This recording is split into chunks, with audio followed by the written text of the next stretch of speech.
Vijaynagar everyone. આપણો સમય થઈ ગયો છે. ઘણા બધા બાકી સાહેબ નિરાશમાં છે, પણ જે કોઈ ઓનલાઈન જોઈન થયો છે એક્ઝામ તો નહીં કરાવીએ અને આપણે તમને વિનંતી કરીશું આજનું પ્રોસેસ. બોલ શ્રી મહાવીર સ્વામી ભગવાન. નમો ઓરિયંતાણમ નમો સિદ્ધાણમ નમો આયર્યાણમ નમો વજ્રાયાણમ નમો લોય સર્વસા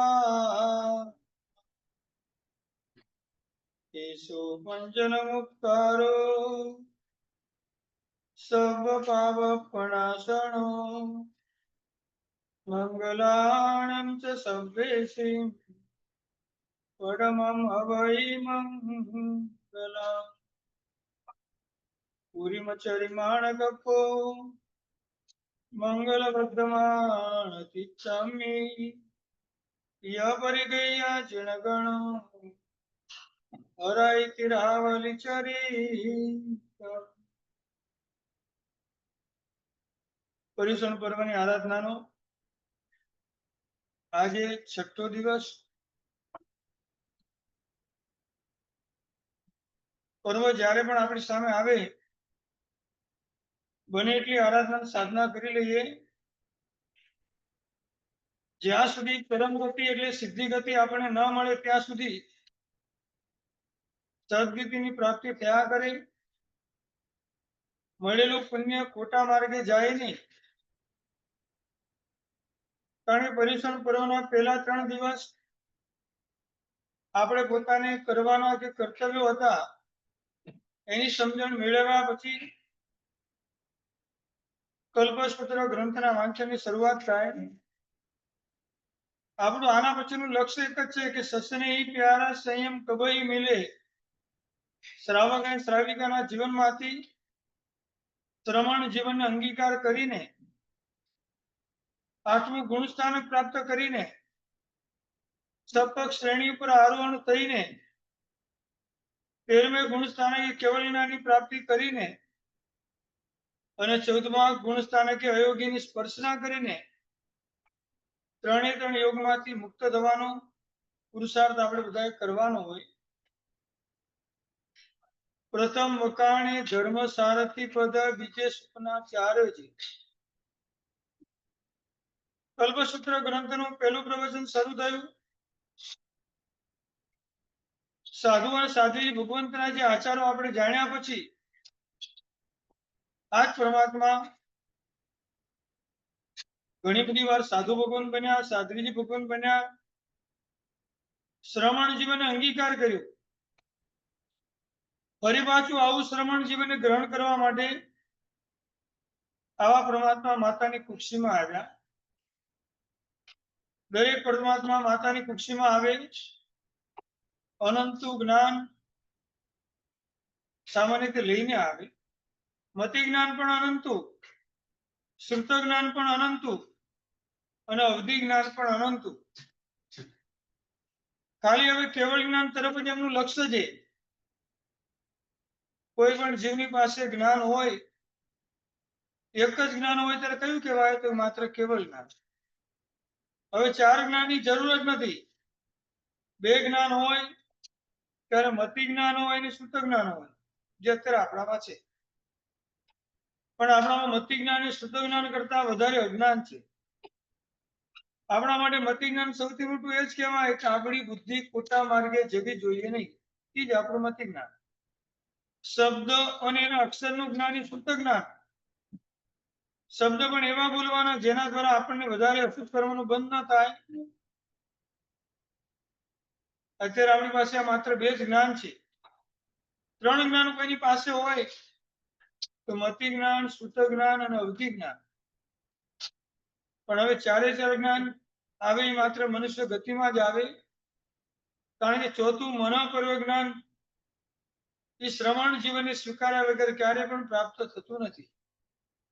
દેવોને કે કોઈ પણ પ્રકારના આત્મા હોય એને વધીને 3 જ જ્ઞાન મળે. સંયમ જીવન સ્વીકાર્યા પછી એ આત્માની યોગ્યતા હોય ત્યારે 4થું મનોપ્રજ્ઞાન પ્રગટ થાય. અને મનોપ્રજ્ઞાન જો વિપુલમતી નો આવે તો 48 મિનિટમાં કેવળ જ્ઞાનની પ્રાપ્તિ થાય અને આત્મા જે ઘાતી કર્મનો ક્ષય કરી અને મોક્ષ તરફ ફટાફટ આગળ વધે. પ્રથમ મકાણી ધર્મ સારથી પદ, આવા પરમાત્મા માતાની કુક્ષીમાં આવ્યા. પરમાત્માનું કયું કલ્યાણ હતું? ચ્યવન કલ્યાણ. પરમાત્માના ચ્યવન કલ્યાણકની જે ઉજવણી કરે એનો મિથ્યાત્વ મોહની કર્મ નાશ પામે. ભગવાન માતાના ગર્ભની અંદર દેવ અને નરક બે ગતિમાંથી જ આવે. જો હવે મુજ શક્તિ સી સવી જીવ કરું શાસન રસની ભાવના, પૂર્વના ત્રીજા ભવે પરમાત્માનો આત્મા એકદમ નિકાચિત કરે. વિશ્વ સ્થાનક વિધિએ તપ કરી એસી ભાવ દયા દિલમાં ધરી. કોઈને કોઈ ભાવમાં આવા વિશ્વ સ્થાનક તપની કોઈને કોઈ પદની આરાધના કરી હશે. ભલે આપણાથી વિશ્વ સ્થાનક તપની આરાધના ન થાય, પણ વિશ્વ સ્થાનક પદમાં સૌથી મહત્વનું પદ છે વિનય પદ. આ વિનય નામના પદે શ્રેણિક મહારાજાને તીર્થંકર નામ કરવાનું ભેટ આપી. એવો પરમાત્મા પ્રત્યેનો ઉત્કૃષ્ટ વિનય, જેને પોતે શ્રેણિક મહારાજાના રૂપમાં વિશ્વ સ્થાનક તપની કોઈ આરાધના કરી નથી, પણ હરિયંત પરમાત્મા પ્રત્યેનો જે વિનય, એમણે તીર્થંકર નામ કર્મ પૂર્વના ત્રીજા ભવે ભોમાં નિકાચિત કરાયું. આજે પરમાત્માનું ચ્યવન કલ્યાણક અને ગઈકાલે પરમાત્માને જન્મ કલ્યાણકની ઉજવણી કરી. કલ્યાણક શબ્દોનું મિનિંગ શું થાય? જે કલ્યાણ કરવાની શક્તિ વાળા હોય એને કલ્યાણક કહેવાય. જન્મ તો આપણો પણ થયો હતો, તો કોનું કલ્યાણ થયું? આપણે માતાના ગર્ભમાં આવ્યા, કોનું કલ્યાણ થયું? વિચારવાની શક્તિ પણ નથી આપણી, પણ પરમાત્મા માતાના ગર્ભની અંદર આવે એટલે બધાનું કલ્યાણ થાય. એ એકેન્દ્રિય હોય કે પંચેન્દ્રિય હોય, એ સંઘની હોય કે અસંઘની હોય, એ દેવગતિમાં હોય કે નીચે નરક ગતિમાં હોય. અને સૌથી વધારે કલ્યાણ નરકના જીવોને થાય અપેક્ષા છે, એટલે નરકની સુખની પ્રાપ્તિ થાય. ચૈત્ર સુધી તેરસ મહાવીર જયંતિનો દિવસ ક્યારે આવે? કલ્યાણ. હા, મેં તો મસ્તી બોલીને ભૂલ કરી એમ. જો મહાવીર જયંતિ શબ્દ ક્યારે આવે જ નહીં. જયંતિ શબ્દનો ઉપયોગ ક્યારે પણ કરવાનો નહીં. જે જન્મીને કાંઈક એવું કાર્ય કરી ગયા પછી પાછા જન્મવાના છે, એ મુક્તિ નથી પામના. એની બધાની જયંતિ ઉજવાય. આંબેડકર જયંતિ, ઇન્દિરા ગાંધીની જયંતિ, ઘરના સારું હશે તો આપણી જયંતિ ઉજવશે. બાકી પરમાત્માના નામની પાછળ શબ્દ લાગે કલ્યાણક. પરમાત્માનું ચ્યવન કલ્યાણક, પરમાત્માનું જન્મ કલ્યાણક. કાલે પરમાત્માનો જન્મ થયો. જન્મ થાય ત્યારે જન્મની ઉજવણી કરતા કરતા આપણે પોતે બદલાઈ જવાનું હોય. અત્યાર સુધીમાં ઘણાના જન્મ થયા. અહીંયા પણ તમને જેવા સમાચાર મળી કે આપણા રિલેશનમાં કોઈને ત્યાં ડિલિવરી થઈ છે, સીધા જેવો ટાઈમ મળે ગાડી લઈને સીધા હોસ્પિટલ હતો એમના ઘરે. બાબા કે બેબીના દર્શન કરવાના $51 લાગી. 3 લોકોના અધિપતિનો જન્મ થયો, $1 મૂકીને આપણે એનો જન્મને વધાવી લીધો. શું વ્યવહારમાં ક્યાંય પાછા પડતા નથી, પણ ધર્મની પરમાત્માનું દર્શન કરવાનું આવે આમ આમ કરીને આવજો. આવતા વર્ષે ફરીવાર આપણે મળશું. એક બેસીને એમની સામે એક શ્રવણ સ્તુતિ બોલવાની પણ આપણને ઈચ્છા થાય તો આપણે ધન્ય બની જઈએ. ભલે ભગવાન જે પણ મુકાયું છે, મારે તો તમારી પાસે વધારે મૂકવું જોઈએ. વ્યવહારિક પ્રસંગમાં આપણો બધો દેખાડો છે, ત્યાં દેખાય $51 મૂક્યા. અહીંયા કોણ જોવાનું છે? અહીંયા મૂકીએ કે ના મૂકીએ શું ફરક પડવાનો છે? એમ ત્યાં આસક્તિ છે, અહીંયા આસક્તિ છોડવા માટે મૂકવાના. પણ એ ભયંકર એવી આસક્તિ લઈને આવ્યા છે, એટલે સારા માર્ગે આપણાથી પૈસા છૂટતા પણ નથી. પ્રભુના જન્મના પ્રભાવે સૌથી પહેલા કુદરત બદલાઈ જાય, આખી પૃથ્વી ચેન્જ થાય. સાથે નરકે થયા જુવાળા, દુષ્કાળ હોય ત્યાં સુકાળ થઈ જાય, જમીન અંદર પાણીની વૃદ્ધિ થાય. આજે આપણે આમ સ્તવન બોલ્યા, અત્યારે માંગલિક સ્તુતિ સ્તવનમાં કઈ બોલ્યા? સ્તવનમાં માંગલિક સ્તુતિ તરીકે શું બોલાય? હા, એ તો ક્યાં બોલ્યા આજે આપણે? પણ આજે બોલ્યા આપણે, કાલે પણ બોલ્યા હતા, અને પર્યુષણના પહેલા દિવસે પણ બોલ્યા. હા, એ આજે ક્યાં બોલ્યા પાછા? એ રોજ બોલ્યા એવું કયું છે માંગલિક સ્તુતિ? તો સકલ કુશલ વલ્લી, આ સકલ કુશલ વલ્લી માંગલિક સ્તુતિ તરીકે બોલાય.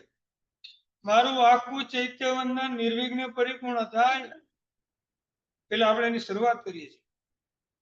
ભગવાન તમે પુષ્કરાવર્ત મેઘો, અમેરિકામાં કયો વરસાદ આવે? હા, હરિકેન આવે. હા, ભગવાન હોય ત્યાં જ આ વરસાદ આવે, પુષ્કરાવર્ત મેઘ. આ વરસાદ એકવાર આવ્યા પછી લાખો, 1,00,000 વર્ષ સુધી એ જમીનની અંદરથી પાણી મળ્યા જ કરે, મળ્યા જ કરે, મળ્યા જ કરે. વરસાદના પણ 5 પ્રકાર આવે. આપણે ત્યાં તો છેલ્લો જ વરસાદ આવે, એને ગમે ત્યારે આવે, ઠેકાણા વગરનો આવે, લાભ પણ આપે, નુકસાન પણ આપે. પણ આ વરસાદ નુકસાન ક્યારે પણ કરે નહીં. ભગવાન તમારી વાણી પુષ્કરાવર્ત મેઘ સમાન છે. જેમ વરસાદ એકવાર આવે, 1,00,000 વર્ષ સુધી કઈ પ્રોબ્લેમ આવે નહીં, તમારી વાણી લાખો ભવોને હણનારી છે. સીધું નમું જમકીને નવતરમાં ભાગવાનું નહીં, થોડો ત્યાં વિરામ કરવાનો સકલ કુશલ વલ્લીમાં. હવે અત્યારે વોટ્સઅપ આવી ગયો, પેલા તો લખતા ગયા પરમ પૂજ્ય પિતાશ્રી તમે કુશળ હશો ને અમે કુશળ છીએ, આ 2 શબ્દ વપરાતા હતા આપણા. આ જ વસ્તુ અહીંયા આવી. ભગવાન તમે જગતનું કુશળ કરવામાં વલ્લી એટલે વેલડી સમાન છો. આપણી કુશળતા તો અડધી કલાક પૂરતી જ હોય, મળ્યા ત્યારે ખુશ ને થોડા ટાઈમ પછી આપણું મોઢું ચડી ગયું પાછું, ઓલા કે કુશળતા ગઈ ક્યાં? અહીંયા એટલા માટે લગાય સકલ કુશલ વલ્લી તમે કુશળતા નહીં વેલડી સમાન છો.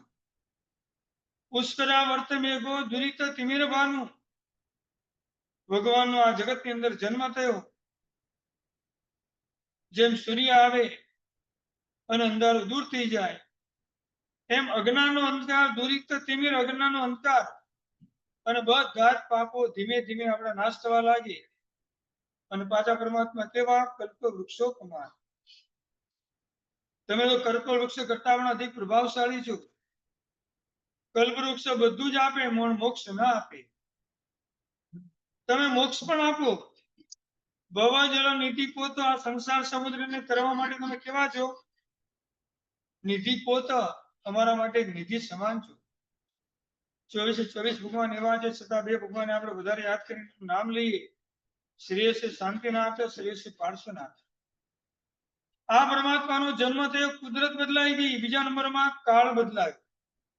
ભગવાનનો જન્મ થાય એટલે કાળ ચેન્જ થઈ જાય. ભગવાન જગત પરથી વિદાય લીધી ત્યારે પણ કાળ ચેન્જ થઈ ગયો. લોકો સંપીને રહેવા લાગે અને સારા કાળની શરૂઆત થાય. ભગવાનના જન્મ સમયે કુદરત બદલાય, કાળ બદલાય અને હવે કર્મ બદલાય. દુઃખીઓના દુઃખ દૂર થવા લાગ્યા. અત્યાર સુધી અસાધ્ય વ્યક્તિને કર્મ ભયંકર ઉદયમાં હતું, અચાનક સાતા આવી ગઈ. પગે ફ્રેક્ચર હતું, હોસ્પિટલમાં એડમિટ હતા. ભગવાનનો જન્મ ત્યારે બીજા દિવસે રજા આપવામાં આવે, જાઓ ઓપરેશન કરવાનું નથી, ઘરે ચાલ્યા જાઓ. આ સુધી એમાં કર્મ બદલાયું. આપણું અસાધા વેદને કર્મને પરમાત્માએ સાતા વેદનમાં ફેરવી નાખ્યું. આટલી તાકાત માત્ર પરમાત્માના ચવન અને જન્મની છે. એવા પરમાત્માને આપણે સ્પર્શના કરવા મળે, એટલે એવા પરમાત્માને રોજ આપણે 4 રૂપે યાદ કરવાના હોય. નામ સ્થાપના દ્રવ્યની ભાવ. નામ સ્થાપના માટે લોગસૂત્રનું સ્મરણ કરવાનું વારંવાર. લોગસૂત્રની પહેલી ગાથાની 4 લાઈન આવતીકાલે આવશે એનો વિષય. પહેલી ગાથાની 4 લાઈનમાં પરમાત્માના 34 માં કેટલા અતિશય આવે અને કયા કયા આવે વિચારી લાવજો. એકાસનું કરતા કરતા બીજી વાતો નહીં કરતા, વિચારજો મનમાં. જે લોગસૂત્રની પહેલી 4 લાઈનમાં 34 અતિશયમાંથી ભગવાનના 4 મહત્વના કયા અતિશય આવે? લોગસૂત્રની અંદર વંદે ને વંદામી પદ અમુક અમુક ટાઈમે આવે, સળંગ ના આપ્યું. ઉત્સવો મધ્યમ તે વંદે, વાણીઓ પછી પાછું અંદર આગળ શું કેમ બોલાવે? સંભવમ અભિયાણમ દણમ જે સુમિંચ પોમ પુષ્પાચમ જીણમ તે ચંદપ વંદે. હવે આ કોઈ દિવસ આવો વિચાર બહુ વિચારીએ તો ટેન્શનમાં આવીએ ને. આપણે ટેન્શન વગર વિચાર્યા વગર સીધું કેવળ જ્ઞાનની પ્રાપ્તિ કરવી એ મળશે નહીં. અનુપ્રેક્ષા એ સૌથી મોટો ધર્મ છે. તત્વનું ચિંતન તો આપણે ડગલે ને પગલે કરવું પડશે. એમ આટલા ભગવાન ગયા પછી વંદે વંદામી શા માટે મૂક્યું? ભગવાનની 3 ગાથાની અંદર ભગવાનના બધા નામો આપવામાં આવ્યા. ઉત્સવમ અજ્યમ ચ વંદે. આ 3 ગાથા બોલવી ભગવાનનું નામ નિક્ષેપ કહેવાય. નામથી પરમાત્માને યાદ કર્યા. જેને અશુભ નામ કરવા ક્યારેય પણ ઉદયમાં આવે નહીં. અને ઉદયમાં કદાચ આવે તો પણ આપણે સહજ રીતે ભોગવી શકીએ. સ્થાપના નિક્ષેપ ભગવાનની પ્રતિમાને આપણે બિરાજમાન કરી. એના માટે કયું સૂત્ર આપણે બનાવીને આપ્યું? નામ નિક્ષેપ એ લોગ સૂત્ર. અને સ્થાપના નિક્ષેપની સ્થાપના કરવા માટે કયું સૂત્ર બોલવાનું દેરાસરમાં? બરાબર છે. એ તો ગુરુની સ્થાપના. હમણાં બોલીને તો આવ્યા. હા, થોડા જેવી રીતે આગળ જાઓ. હરિહંત છે આ સ્થાપના નિક્ષેપ માટેનું સૂત્ર છે. હરિહંત ચિયાણમ. ભગવાન હવે તમારી પ્રતિમાને લક્ષમાં રાખીને મારા કાવશબ્દની શરૂઆત થશે. અને પછી પ્રતિમા પાસે બોલશું સબલે હરિહંત ચિયાણમ. હવે એક દેરાસરની પ્રતિમાની આખા વિશ્વની જેટલી પ્રતિમા છે બધાની સ્થાપના કરવા માટે હવે મારા કૌશક થશે. આ ભાવ છે, આ બધા રીઝન, આ બધા કારણ છે. નામ સ્થાપના અને દ્રવ્ય અને ભાવ બે નિક્ષેપ બાકી રહ્યા. કયા સૂત્રમાં આવે? એકમાં જ આવે, નમુત્તણમમાં. વર્તમાન કાળના હરિહંત પરમાત્મા એ ભાવ નિક્ષેપ કહેવાય. એનું આખું વર્ણન શરૂઆત નમુત્તમ સૂત્રમાં કર્યું. તમને કોઈ પૂછે સિમંદર સ્વામી કેવા, આખું નમુત્તમ સૂત્ર બોલી જવાનું. 75% આવા. અયગરાણમ, તિત્તરાણમ, સંસ બુદ્ધાણમ, પુરુષોત્તમાણમ, પુરુષસ્યાણમ બધું જ આવે. એ પરમાત્માનો દ્રવ્ય નિક્ષેપ એટલે સૌથી છેલ્લી ગાથા. એમનું મોક્ષનું સ્વરૂપ શિવમ અયલમ અરુવમ મણંત મક્કયમ અબાબમ પુનરાવિત્તિ સિદ્ધિ ગઈ નામધેયમ તાણમ સંપત્તાણમ નમો જીનાણમ જીવ ગણમ જેયા સિદ્ધા જે ભવિષ્યંતિ અનાગય કાલે સંપય વર્તમાન સભ્યતિ વેણ વંદામી. એમાં દ્રવ્ય તીર્થંકરની સ્થાપના કરી એટલે વર્તમાન સ્વરૂપ જે પરમાત્માની ભાવ એની પહેલાનું એની પછીનું સ્વરૂપ એનું શું કહેવાય? દ્રવ્ય. પરમાત્મા માતાની કુક્ષીમાં આવે, પરમાત્માનો જન્મ થાય, પરમાત્મા દીક્ષા લે, પરમાત્મા એની પેલા રાજ્ય ભોગવે અને પરમાત્મા દીક્ષા લઈને વિચરે કેવળ જ્ઞાન ન પામે ત્યાં સુધી બધી અવસ્થા દ્રવ્યની અંદર આવે. ભગવાનની પ્રતિમાને જોતા જોતા બધું વિચારવાનું છે. ભગવાનની બાજુમાં રહેલા પરિકરને જોતા જોતા બધી વસ્તુ એની અંદર મૂકવામાં આવેલી હોય. અને પછી ભગવાન તમે સિદ્ધ ભગવાન થશો, બધા કર્મથી મુક્ત થશો. એ પણ પરમાત્માનું દ્રવ્ય તીર્થંકર ઘણું છે. આવા પરમાત્મા જ્યારે પણ ચેવન આવે, પરમાત્માનો જન્મ થાય, સૌથી પહેલા પૃથ્વીની પર દેવોનું આવાગમન થાય. દેવો પરમાત્માની ભક્તિ કેવી રીતે કરે? તો સૌથી પહેલા કલ્યાણકની ઉજવણી કરીને પરમાત્માનો પ્રભાવ વધારવા માટે અતિશય ઉત્પન્ન કરે. કર્મ કપ્યાથી 11 34 એમાં અતિશયા 19 દેવના કીધા. 34 અતિશયમાં ભગવાનના 19 અતિશય કોણ ઉભા કરે? દેવતા ઉભા કરે. પરમાત્મા વિશે બધું જ આવશે આગળના પ્રવચનની અંદર હમણાં. પણ આવા પરમાત્માના અતિશય એની પાસે કર્મ એક જ કામ કરે, તીર્થંકર નામ કર્મ. અને દેવો ત્રીજા નંબરમાં પરમાત્માની ભક્તિ કેવી રીતે કરે? તો તીર્થની યાત્રા કરે. પરમાત્માનું સેવન થાય, પરમાત્માનો જન્મ થાય, પરમાત્મા દીક્ષા લે, પરમાત્મા કેવળ જ્ઞાન પામે, પરમાત્મા મોક્ષમાં જાય. એટલે બધા દેવતાઓ પછી ભેગા મળીને નંદીશ્વર, દીપ વગેરે શત્રુંજય ગિરિરાજ બધા તીર્થની યાત્રા કરવા માટે નીકળે. 8 દિવસ સુધી પરમાત્માનો ભક્તિ મહોત્સવ કરે. મન મૂકીને પરમાત્માની પાસે નાચે. અને સૌથી મહત્વની જળ પૂજા, અલગ અલગ પ્રકારની ઔષધિ લાવીને પરમાત્માનો અભિષેક કરે. અને જ્યારે આ પરમાત્માને છોડીને જવાનું આવે ત્યારે એમને દુઃખ થાય. ફરીવાર પરમાત્મા અમે ક્યારે આપની ભક્તિ કરવા માટે આવશું? એવા પરમાત્માની પાસે દેવતાઓ આવે, ગઈકાલે આપણે પણ બધા આવ્યા, પણ ભગવાનની પાસે કેવી રીતે જવાનું એમ? તો પહેલા નંબરમાં નમસ્કાર કરવો. આમ આકાશમાંથી નીચે ઉતરે એટલે બંને હાથ જોઈન્ટ હોય, આમ કરતા ન આવે. હાલો જઈએ ત્યાં, આમ જ હાથ હોય એમ, અને આવીને પરમાત્માને સીધો નમસ્કાર કરે. બીજા નંબરમાં શ્રદ્ધાપૂર્વક આવે. આ વિશ્વની અજાયબી સમાન એવા કોઈ આત્માના પૃથ્વી પર જન્મ થયો છે, મને એમ નહીં, જગતના બધા જીવોને તારવાના છે, આવી શ્રદ્ધા સાથે આવે. અને ત્રીજા નંબરમાં ભક્તિપૂર્વક આવે. આપણે પણ ભગવાન પાસે નમસ્કાર પૂર્વક જવાનું, શ્રદ્ધાપૂર્વક જવાનું અને ભક્તિપૂર્વક જવાનું. અને પરમાત્મા ની પાસે આવ્યા પછી ભગવાનને ઇન્દ્ર મહારાજા જયારે પણ પરમાત્માની પાસે આવે, ભલે પરમાત્માનો જન્મ થાય, પ્રથમ મકાણે ધર્મ સારથી પદ, બીજે સુપના ચારજી, ત્રીજે સુપન પાઠક વળી, ચોથે ધીરે જન્મ અધિકાર. પરમાત્માનો જન્મ થયા પછી ભલે 56 દીપમાલિકા આવશે, ઇન્દ્ર મહારાજા વગેરે આવશે, બધાનું પોતપોતાનું કાર્ય છે કરવાનું.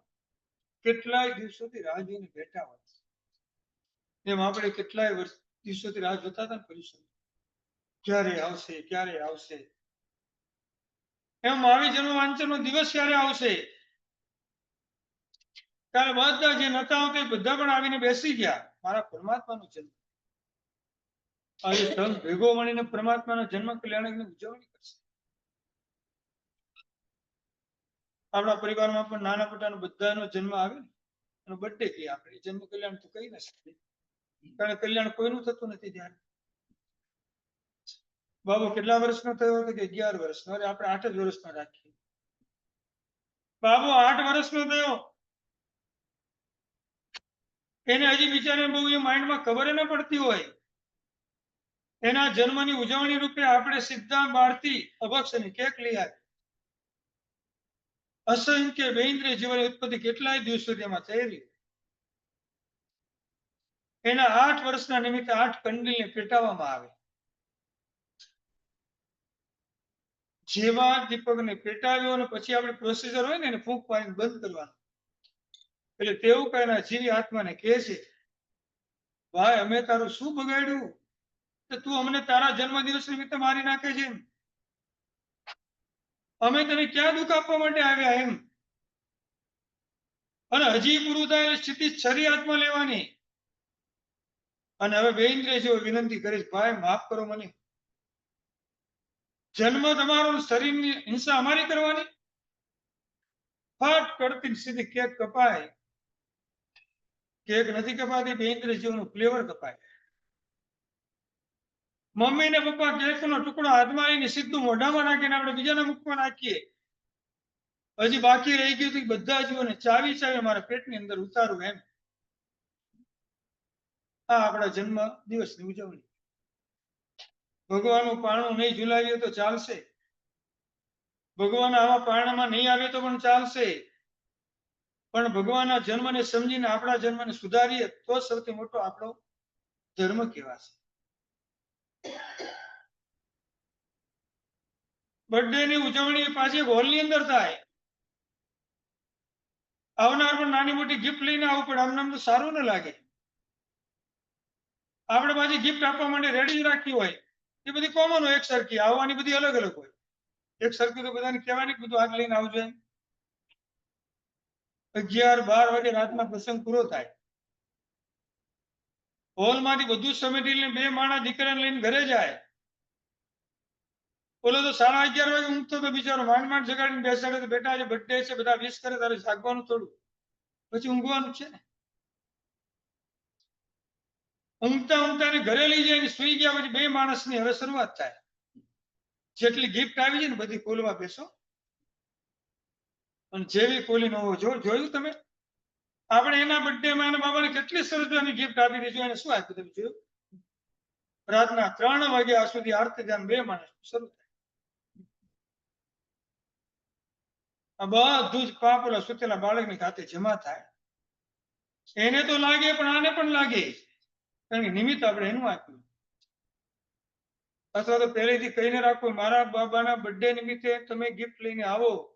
આપણે દરેકની વિનંતી છે અમને આર્ત ધ્યાન રૌદ્ર ધ્યાન ન થાય એનું ખાસ ધ્યાન રાખજો. નાના એવું કઈ કહેવાય હે તો સારું જ છે ને એમાં કઈ ખોટું નથી. બરાબર છે. પરમાત્માની પાસે ઇન્દ્ર મહારાજે 5 રૂપ બનાવીને પરમાત્માને લઈ જવા છે તો પરમાત્માને પેલા વિનંતી કરે મારો કોઈ અધિકાર નથી, મારો માત્ર આચાર છે અને આચાર કરવાનો આનંદ મને અતિ છે. હું આપણે વિનંતી પૂર્વક કહું છું આપણે અહીંયાથી મેરુ પર્વત પર લઈ જવાની મને અનુમતિ આપો. અને પછી આદરપૂર્વક અને કોમળતાપૂર્વક પરમાત્માને ઉચકવાના આવે. આપણા ઘરે આપણે સ્નાન કરવા બેસીએ આપણા અનુષ્ઠાન કેટલા? એક જ. કેટલું મોટું મુલાયમ હોય પાછું. આમ ભગવાન માટે નાના 3 ટુકડા ગોઠવી દઈએ આપણે. અંગુલથી આ આંગળી ઊંચાઈ કે હાથનું થાય ભગવાનનું કાર્ય પૂરું થઈ ગયા પછી છતાં ટાઈમ મળે તો ક્યારેક લૂછી લેતા હશો. સારું છે તમારે તો વિનય વિવેક ઘણો છે. ભગવાન અનુષ્ઠાન કામ પૂરું કરે સીધા થાળીમાં મુકાઈ જાય. બાકી તો એક અનુષ્ઠાન બારણામાં ભરાવેલું હોય ભગવાનની પાછળ પડ્યું હોય ત્રીજાને ક્યાંક ગોતવા જવું પડે. પછી 3 ભંડાર પર ફરતા નથી ભેગા કરી મૂકવામાં આવે. આપણો એક ટુવાલ બાથરૂમમાં નીચે પડી જાય સીધો ચેન થઈ જાય નહીં ચાલે બિલકુલ નહીં. ભગવાનનું અનુષ્ઠાન ગમે ત્યાં પડતો બધું ચાલે. ઇન્દ્ર મહારાજો વિનય વિવેક કેટલો છે. મારે તમારી સ્પર્શના પણ કરવી છે તમને કિલામણા ન થાય એનું ધ્યાન રાખજો. પંચ રૂપે પ્રભુ ગ્રહી ભગવાનની પાસે બળદનું સ્વરૂપ ધારણ કરવાનું. શા માટે? તો ભગવાન મારે અહંકારથી મુક્ત બનવું છે, મારે કર્મથી મુક્ત બનવું છે અને મારે સંસારથી મુક્ત બનવું છે. મારો ઉદ્દેશ માત્ર આટલો છે. આના ઉપરથી આપણે શું લેવાનું કે ભગવાનનો ભક્ત કેવો હોય? ભગવાનની પર હંમેશા રાગ રાખવાનો. એ પ્રભુનો રાગી હોય, એ મોક્ષનો રાગી હોય અને સંસારનો વૈરાગી. સંસારમાં રહેવાનું આપણે એની કોઈના નથી પણ વૈરાગીના ભાવને ક્યાંને ક્યાંય પ્રગટ તો કરવા જ પડે. આપણી આરાધના સાધના એના માટે છે. રાગી વૈરાગી અને વિતરાગી. આપણે બધા પેલા અત્યારે રાગી છીએ. રાગીમાંથી મારે વૈરાગી અને વૈરાગીમાંથી મારે વિતરાગી બનવું છે. આવા પરમાત્માનો અભિષેક મેરુ પર્વત પર થાય. સ્નાતક પૂજાના માધ્યમે આપણે બધા રોજ બોલતા હોઈએ સુર સાંભળીની સંચરિયા માગધ વરદામી ચલિયા પદ્મદ્ર ગંગા આવે નિર્મળ જલ કળશા ભરાવે. તીરથ જળ ઔષધિ લેતા વળી ખીર સમુદ્રે જાતા જળ કળશા બહુલ ભરાવે ફૂલ ચંદેરી થાણા લાવે. સિંહાસન ચામરધારી ધૂપદાણા રખેવી સારી સિદ્ધાંતે વાક્યા જેય ઉપકરણ મિલાવે તે દેવાસુરગીરી આવે પ્રભુ દેખી આનંદ પાવે કળસાદિક સૌ ત્યાં ટાવે ભક્તે પ્રભુના ગુણ ગાવે. આખા દેવલોકમાં બધાને મેસેજ મળે. ઇન્દ્ર મહારાજા પરમાત્માને લઈને મેરુ પર્વત પર જઈ રહ્યા છે. પંચરૂપે પ્રભુ ગ્રહી દેવ દેવી નાચે હર્ષ સાથે સુરગીરી આવ્યા વહી. એમાં શામાળીજી સુરવર કોણી આવી મળે કરોડો દેવતાઓ ભેગા થાય. જન્મ મહોત્સવજી કરવા મેરુ ઉપર ચડી. ત્યાં બેસીજી મેરુ પર્વતના 3 ગઢ એમાં ઉપરનું પાંડુક વન બરાબર આખું વચ્ચે ચૈત્ય. પાંડુક વનની 4 દિશામાં 4 શિલાઓ પણ મહાવીર ક્ષેત્રની બાજુથી 2 શિલા, આ બાજુથી પણ 2 શિલા, ભરત ક્ષેત્ર તરફથી 1 શિલા અને ઐરાવત ક્ષેત્ર તરફથી 1 શિલા. અત્યારે ભરત ક્ષેત્રમાં પરમાત્માનો જન્મ થશે એટલે પરમાત્માને અહીંયા લાવવામાં આવશે. સિંહાસન ઉપર ઇન્દ્ર મહારાજા બિરાજમાન થાય પરમાત્માને ખોળામાં ધારણ કરી. મેરુ ઉપરજી પાંડુક વનમે સિંહુ દિશે શિલા ઉપરજી સિંહાસન મન ઉલસે ત્યાં બેસીજી સક્રેજીને ઘોડે ધર્યા હરિ 63જી બીજા ત્યાં આવી મળ્યા સોસર સુરપતિ ત્યાં કરે કળસડ જાતિના માગદાદી જળ તીર્થ ઔષધિ ધૂપ વળી બહુ ભાતીના અચ્યુતપતિએ હુકમ કીનો સાંભળો દેવા સવે ખીર જલદી ગંગા નીર લાવો જટીથી જન્મ જન્મ મહોત્સવ જેવો અવાજ આવે દેવતાઓ ફટાફટ નીકળે. અહીંયા કોઈ કીધું પરમાત્માનું દેરાસર આપણે રોજ ખુલ્લું રાખવાનું છે, કોણ આવશે? આપણે તો ખાલી રવિવારે આવીએ છીએ, પણ આપણે એવી ઈચ્છા છે કે આપણે સોમ મંગળ બુધ ગુરુ શુક્ર બધા દિવસ પરમાત્માનું દેરાસર ખોલીને કોઈ પૂજા કરે આવીને અંદરથી વિચારજો આપણો નંબર એમાં લાગે કે નહીં. એની પણ આપણને ચિંતા નથી. હું તને ભજું છું રવિવારે, બાકી ક્યાં સમય પ્રભુ મારે. ભગવાને પણ રજાના દિવસે ગોઠવી ગયા. રવિવારનો સવારનો સૂર્યોદય થાય એટલે મહાવીર સ્વામી ખુશ થઈ જાય. હાશ આજે બધા મને મળવા આવશે. હું સોમથી શનિ એકલો બેઠો તો સાવ શું જેવા દેરાસરના દ્વાર ખુલે એટલે પરમાત્મા ખુશ થઈ જાય કે નહીં? આમ આવ્યો શરણે તુમારા, એના બદલે એમને બોલવું પડે. એ તો શરણે ના બોલે. શું એમ બોલે? આશા પૂરી કરજો અમારી. મારી આશા એવી છે સોમથી શુક્ર શનિ બધા તમને રોજ મળવા આવો એમ. મારા પુણ્ય ઓછો પરમાત્મા એમ કે છે કે તમારા દર્શન રોજ કરી શકતો નથી. દેરાસરમાં ડાયરેક્ટ આ છે, વર્તમાન કાળના સિદ્ધ પરમાત્મા ભવિષ્યના સિદ્ધ ભગવાનના દર્શન કરે અને ભવિષ્યના સિદ્ધ ભગવાન વર્તમાન કાળના પરમાત્માના દર્શન કરે.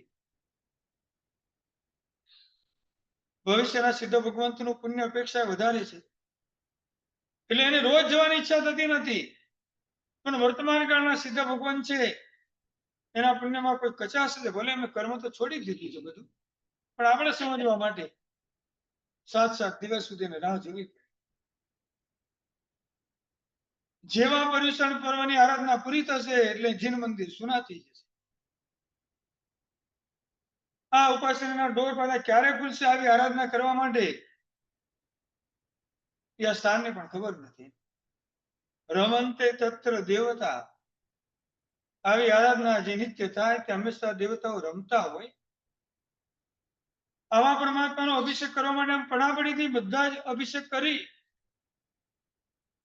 પરમાત્માને ફરી પાછા મૂકવા જવાના આવે, વિનયપૂર્વક પરમાત્માને લઈ જાય. પણ મેરુ પર્વત પર ભગવાનનો અભિષેક વિનયપૂર્વક વિધિપૂર્વક બહુમાનપૂર્વક કરવામાં આવે. અંગુષ્ઠા કરવાનો અવસર ક્યારે ઇન્દ્રાણીને મળે અને જેવા પરમાત્માની પાસે જાય હર્ષથી આશ્ચર્યચકિત થઈ જાય. થોડા ટાઈમ તો ભગવાને જોયા જ કરે, ન ભૂતો ન ભવિષ્ય. એના માઇન્ડમાં એમ જ હતું કે સૌથી રૂડા અને રૂપાળા કોણ હોય તો અમારા ઇન્દ્ર કે દેવતા. એના સિવાય જગતમાં કોઈ સ્વરૂપવાન છે જ નહીં. પણ પરમાત્માને ખાલી માત્ર બાળ સ્વરૂપે જોયા. જો આટલા પ્રભાવશાળી છે તે મોટા થશે ત્યારે કેવા હશે? અંગુષ્ઠાના હાથમાં રહી જાય, જોયા જ કરે જેમ. અને પછી પરમાત્માની સ્પર્શનાની શરૂઆત થાય. ઇન્દ્રાણી આંખમાંથી હર્ષના આંસુ નીકળે. હું ધન્ય બની ગઈ. આટલા હજારો વર્ષમાં આજે મારો સૌથી ઉત્કૃષ્ટ સુવર્ણનો દિવસ આવ્યો. પરમાત્મા છે નવા દેવને ઇન્દ્રાણી નવા દેવને જન્મ ક્યારે આપે? 6 મહિના બાકી રહે ત્યારે કે દેવલોકની દેવી હોય ને, નવા દેવીને જન્મ ક્યારે આપે? બરાબર, ત્યાં જન્મ જ છે નહીં, સ્વયં પોતાની રીતે જન્મ લેવાનો. મારું કેટલું દુર્ભાગ્ય છે. જે માતાને ધન્યવાદ છે એની કુક્ષીમાં તમે જન્મ લીધો અને એમાંથી તમે જન્મ લઈને પૃથ્વીની અંદર બહાર આવ્યા. એ માતાના ઉદરને ધન્ય છે જેને 9 માસ અને 8 માસ સુધી તમને અંદર રાખવાનું સદભાગ્ય સાંભળ્યું. હું તો માત્ર તમને આટલી સ્પર્શના કરીશ, પછી અધિકાર મારો પણ ચાલ્યો જશે. ભગવાન ધીમે ધીમે મોટા થાય. ભગવાન આપણે બધાને ખબર છે, ભગવાનની આમલ કે ક્રીડા વગેરે બધા પ્રસંગો આપણને ખ્યાલ છે. પણ આપણે વિચારવાનું કે પરમાત્મા છે હંમેશા અનંતું બળ લઈને આવે. પરમાત્માને ક્યારેક કોઈ હરાવી શકે એમ છે નહીં. કોઈના મનમાં આવો ડાઉટ ઉત્પન્ન થતો હોય ત્યારે ક્યારેક ક્યારેક પરમાત્માને આવી પરીક્ષા કરવા માટે કોઈ આવે. એમાં પરમાત્માના આત્માને કોઈ પ્રોબ્લેમ ક્યારે પણ હોતો નથી. એની સામે દ્વેષથી પણ ક્યારે જોતા નથી. એના દ્વારા પણ જગતના જીવોને પરમાત્માનું આત્માનું મહત્વ સમજાય, એની શ્રદ્ધા વધે, એના માટે જ એમનું પોતાનું આવું કૃત્ય હોય. અને પરમાત્માનો આત્મા ભલે અત્યારે કેવળ જ્ઞાન પામશે, પછી એમને તીર્થંકર નામકરણ ઉદયમાં આવવાનું. પણ ભગવાને જ્યારથી તીર્થંકર નામકરણ નિકાચિત કર્યું ત્યારથી પ્રદેશો રીતે ઉદયમાં છે. આવા પરમાત્મા આમલકી ક્રીડાનો પ્રસંગ આપણને શું કહીને જાય છે, એના પરથી આપણે શું બોધ લેવાનું? કોઈની સારી પણ પ્રશંસા થાય તો સહન કરવાનું. ભગવાનની વર્ધમાન કુમારની સારી પ્રશંસા દેવોથી સહન ન થઈ એટલે એની પરીક્ષા કરવા માટે આવે. એ પ્રસંગ આપણને એમ કહીને જાય છે, તમારા સંસારમાં કોઈની પણ પ્રશંસા થાય તો સહન કરવાનું, ઈર્ષાથી બળવાનું નહીં. બીજા નંબરમાં સારી પ્રવૃત્તિ આપણાથી સહન ન થતી હોય તેને કરવાની. અને ત્રીજા નંબરમાં કોઈની સારી પ્રગતિ આપણાથી સહન ન થતી હોય તો એ પણ સહન કરવાની. કોઈની સારી પ્રગતિ, કોઈની સંસારની સારી પ્રવૃત્તિ અને કોઈની સારી પ્રશંસા, એમાં ઈર્ષા અધિકાર ક્યારે પણ કરવાની નહીં. આ અમલકી ક્રીડાનો પ્રસંગ આપણે બોધ આપીને જાય છે.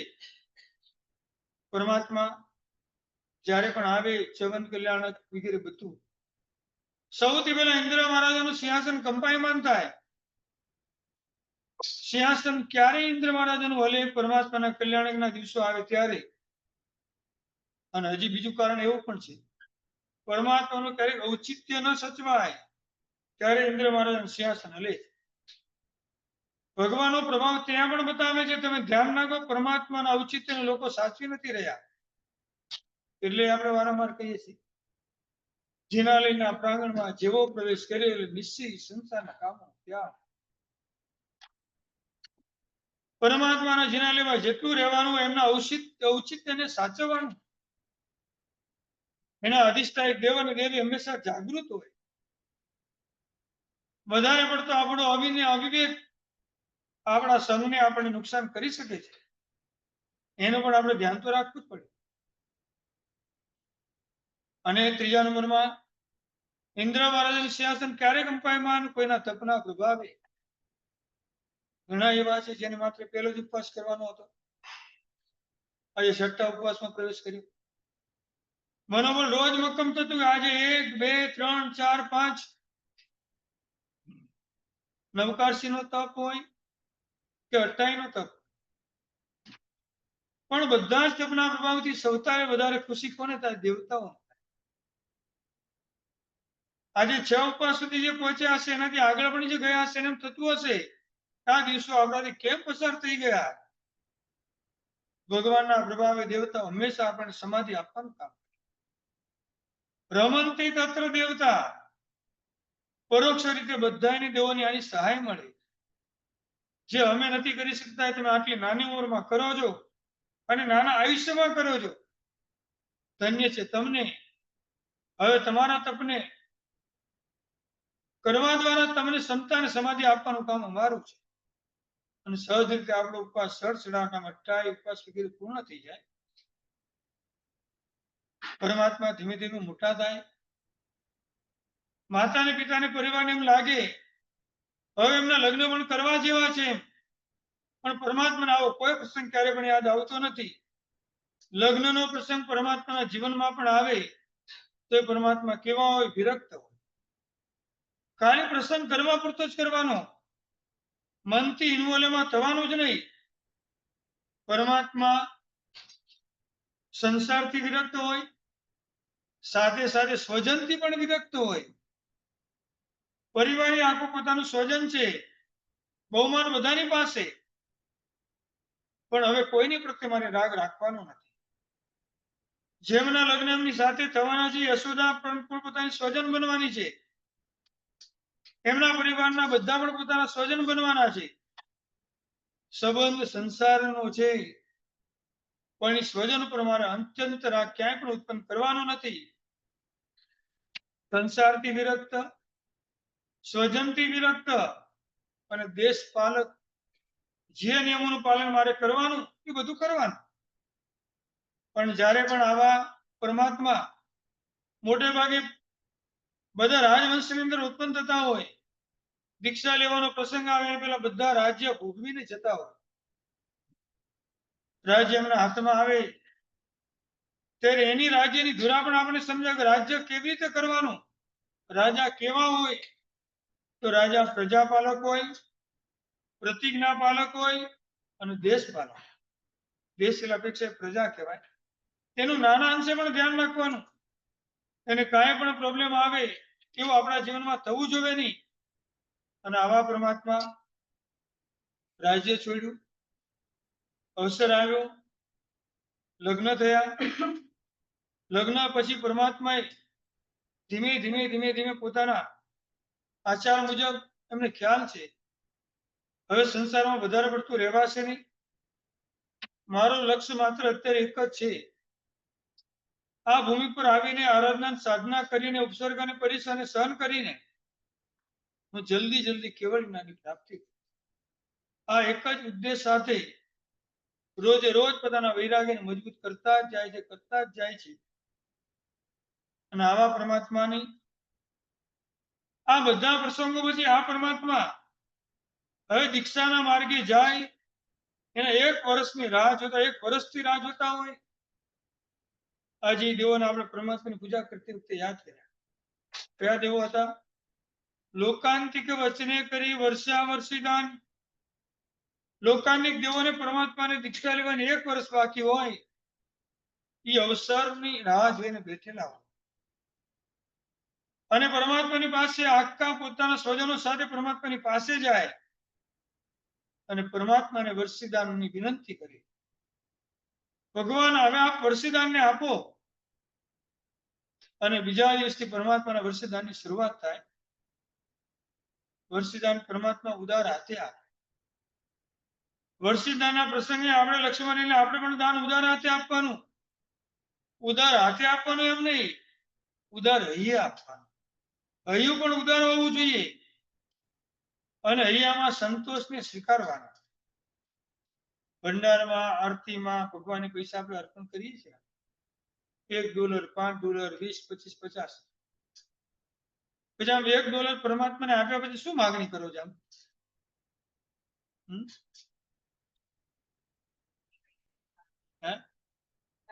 હા, સાચી વાત. ભગવાન ભલે મેં $1 મૂક્યો કે 21 મૂક્યા એ મહત્વનું નથી. મેં મારી શક્તિ પ્રમાણે આપની ભક્તિ કરી છે. હું મારી ભક્તિને વિશિષ્ટ કોઈ માંગતો નથી. પણ હવે મૂક્યા પછી જેટલી સંપત્તિ ભૌતિક મારી પાસે વધી છે એની પર મને આસક્તિ ના આવે. કેટલા રૂપિયા મૂકે એ મહત્વનું નથી. એ મૂક્યા પછી આપણો ભાવ શું છે એ મહત્વનો છે.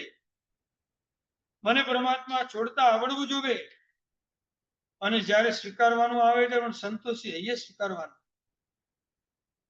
પરમાત્મા દીક્ષા લેવા જેવા મસ્ત. તો દીક્ષા પણ શા માટે લેવાની? એમ સૌથી પહેલું એનું મોટું કારણ છે જાતની ઉપર ઉપકાર કરવા માટે. આપણા આત્માની પર સૌથી મોટો ઉપકાર એટલે દીક્ષા. બીજા નંબરમાં પરમાત્માની દીક્ષા જાત પર ઉપકાર કરવા માટે અને બીજા નંબર જગત ઉપર ઉપકાર કરવા માટે.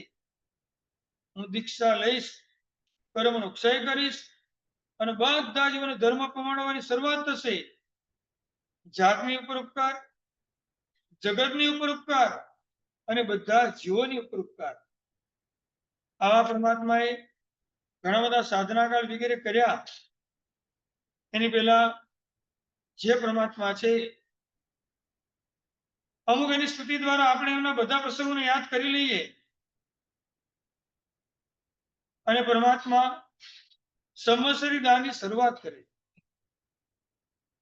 જે આ દાન જેના હાથમાં આવે એનું દારિદ્ર્ય પણ હંમેશા માટે દૂર થઈ જાય. આવું પરમાત્માનું સંવત્સરી દાન આપણા હાથમાં આવ્યું હશે એની આપણને ખબર નથી,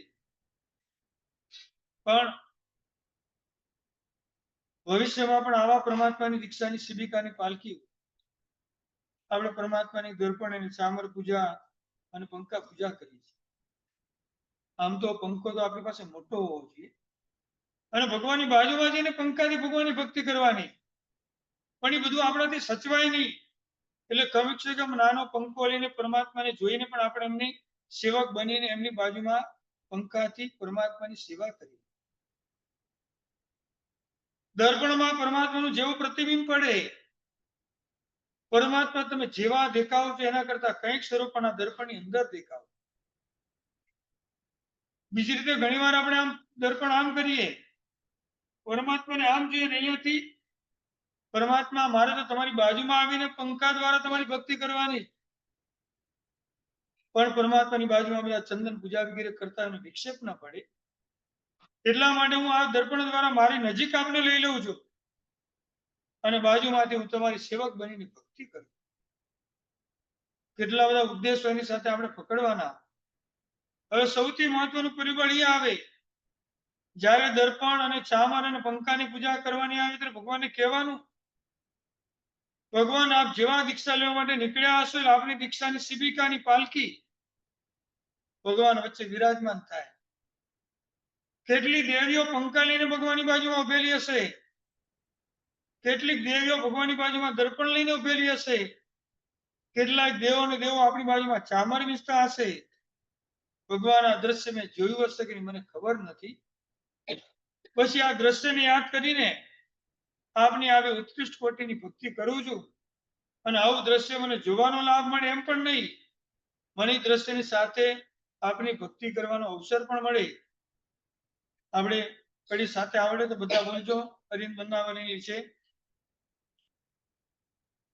આવો પધારો ઈષ્ટ વસ્તુ પામવા નર નારીઓ, એ ઘોષણાથી અર્પતા સંવત્સરિક મહાદાન ને છેદતા દારિદ્ર્ય સૌનું દાન નામા કલ્પથી, એવા પ્રભુ હરિહંતને સંગ ભાવે,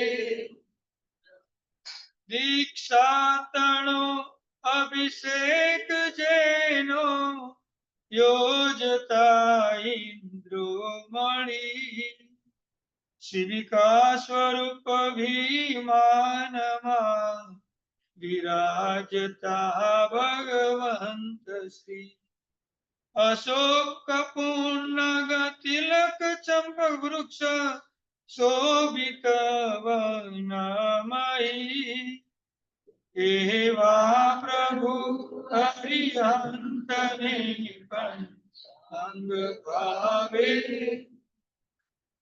જે વજ્રધર ઇન્દ્રે રચેલા ભવ્ય આસન ઉપરે, બેસી અલંકારો ત્યજે દીક્ષા સમય ભગવંતજી, જે પંચમુષ્ટિ લોચ કરતા કેશ વિભુ નિજ કર વડે, એવા પ્રભુ હરિહંતને ચાંગ ભાવે,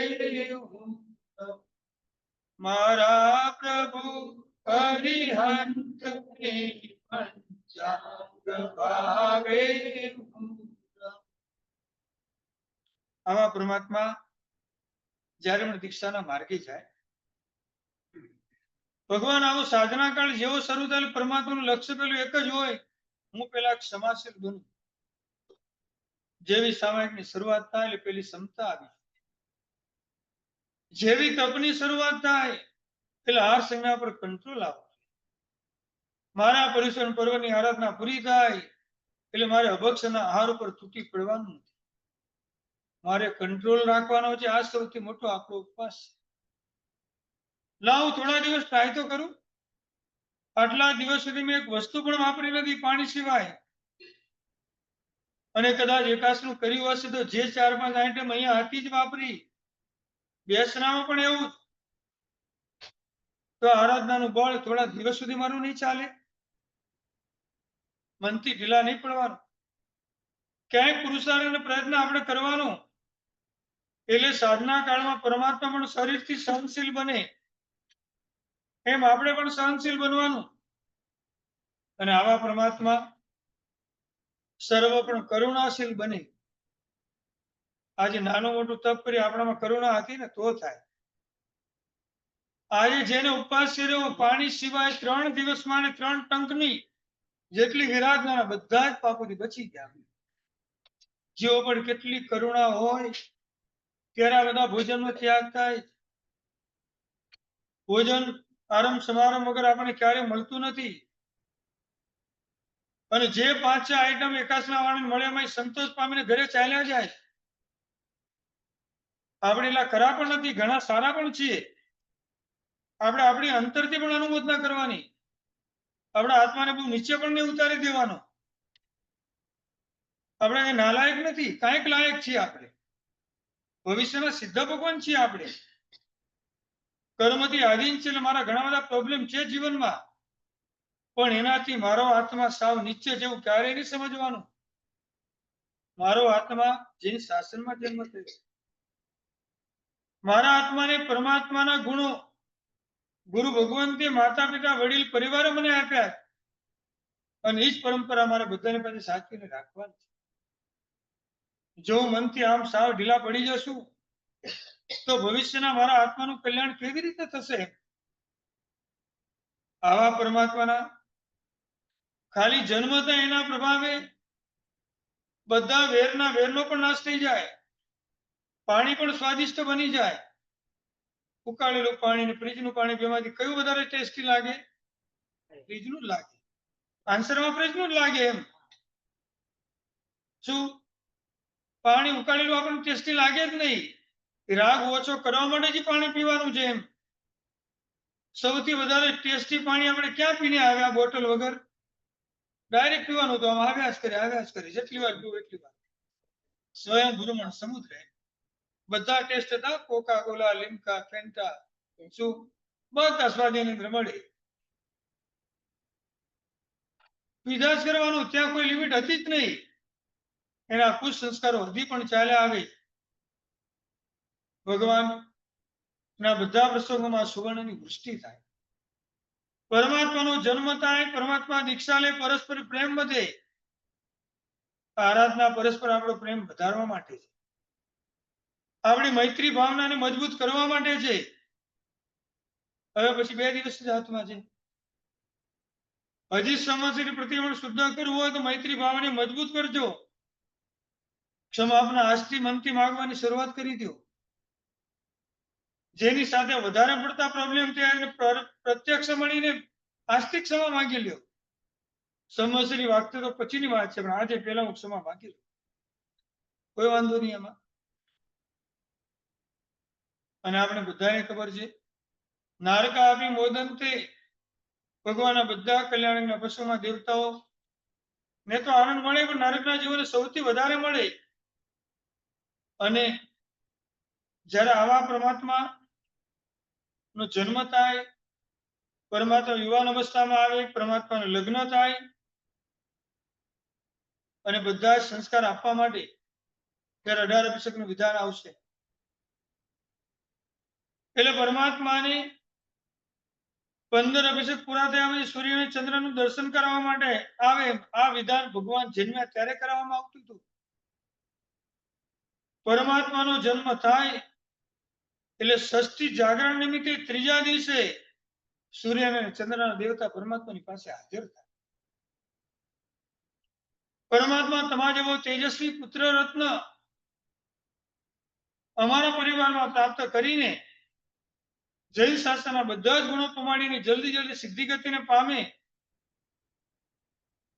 અને એવા ટાઈમે 16 સંસ્કાર, અત્યારે પણ કોઈ નાનું બાળક પેટની અંદર આવે, આ વિધાને ભાવથી જોવાનું, ગર્ભ સંસ્કરણ કરાવવાનું, એના 16 સંસ્કારને પ્રાપ્ત કરવાના. ભગવાન પાના જે પ્રસંગો થયા એ જ ગર્ભ સંસ્કારના 16 સંસ્કારનો પ્રભાવ છે. માતા એટલા મહિના જો બરાબર સાચવી લે, ધર્મ પ્રમાણેની બધી ક્રિયા બરાબર કરી લે, એમાં કઈ સામાયિક પ્રતિક્રિયાનો અટ્ટમ ઉપવાસ કરવાના કોઈ નથી આવતા. ખાવાની બધી જ છૂટ છે. એ ગર્ભ સંસ્કારના 16 સંસ્કારમાં 2-3 વખત પરમાત્માનું શાસ્ત્ર ભણાવવાનું આવે, એ સંસ્કાર અંદર બાળકના આત્માની ઉપર સીધા અસર કરે. એ માતા જેવા બધા સંસ્કારોને આપવાનો અત્યારથી શરૂઆત કરે, જન્મતાની સાથે આખો પ્રભાવ અલગ જોવા મળે. આ 16 સંસ્કાર એની આખી વિધિ છે. ભગવાન એમના લગ્ન થયા એ બધી વાતો આપણે બધાને ખ્યાલ છે. લોકાંતિક વચને કરી વર્ષા વર્ષીદાન, ભગવાને જય જય નંદાને જય જય બધા સાથે વર્ષીદાન આપવાની શરૂઆત કરી. ભગવાનની દીક્ષાની શિબિકાની પાલકી દેવતા ઉપાડી ત્યારે પણ આ શબ્દ બોલે, જય જય નંદા જય જય બધા. આ પાલકી 36 ધનુષ્ય ઊંચી હોય. દરેક દેવો ભગવાનની પાછળ આપ શુભ ભાવને વ્યક્ત કરે. પરમાત્મા આપને કોઈ પણ દુઃખ વગર આપ જલ્દી આપ કેવળ જ્ઞાનની પ્રાપ્તિ કરો. અમને બધાને સમવસનમાં વિરાજમાન થઈને આત્મહિતની વાતો અમારી સામે લાવીને મૂકો. અને પરમાત્મા વર્ષીદાન આવ્યા પછી, આ પિલખીમાંથી બેઠા પછી, નીચે ઉતર્યા પછી પરમાત્મા પંચમુષ્ટિ સ્વયં પોતે લોચ કરે. બંને આ હાથ છે, અહીંયા ચારે બાજુ 5 મુષ્ટિ દ્વારા સ્વયં પરમાત્મા જેવો લોચ કરે. કરે બનતે સૂત્રમાં કરમી બનતે શબ્દથી પરમાત્મા બનતે શબ્દ સ્વયં બોલે નહીં. કરમી સામાયમ સાવજમ જોગમ પચ્ચગામી જાવત જીવમ પજવા સામી.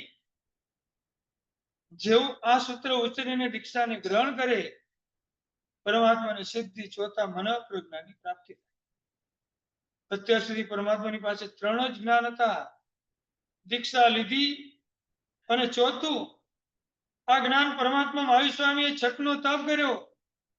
કરમી બનતે અમે પરમાત્માના ઘણા બધા અતિશયના પ્રભાવે પણ હજારો દેવતાઓ જન સમુદાય આખા પ્રસંગને જોવા માટે આવતા હોય. અને પરમાત્મા હવે રાજપાટને વૈભવને છોડીને જેના માર્ગે જતા હોય સ્વાભાવિક બધાને દુઃખ થાય. દીક્ષાના પ્રસંગો તો આપણે પણ બધા ઘણા બધા ઇન્ડિયામાં જોયા હશે. નાની નાની એજમાં દીકરો દીકરી જયારે દીક્ષા લેવા જાય ત્યારે આપણને પણ આંખમાંથી આંસુ નીકળે કે આ સહન એનાથી કેવી રીતે થશે. ચારિત્ર પાળવું કાંઈ કોઈ સહેલું નથી, આપણે બધાને ખ્યાલ છે.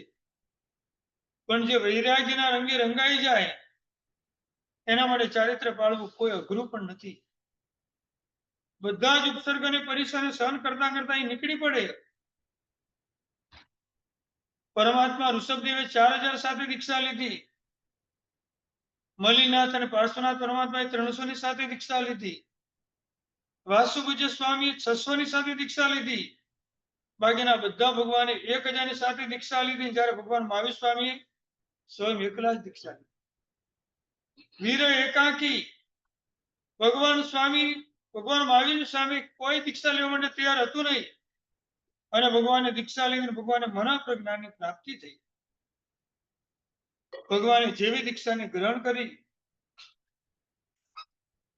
અને આ પરમાત્માને જે દીક્ષાનો પ્રસંગ પરિપૂર્ણ કર્યા પછી પાછા બધા ઇન્દ્ર મહારાજા વગેરે નંદીશ્વર દિગ્જય નટાઈ મહોત્સવ કરે. આ દરેક પ્રસંગની અંદર વારંવાર એમને આવે.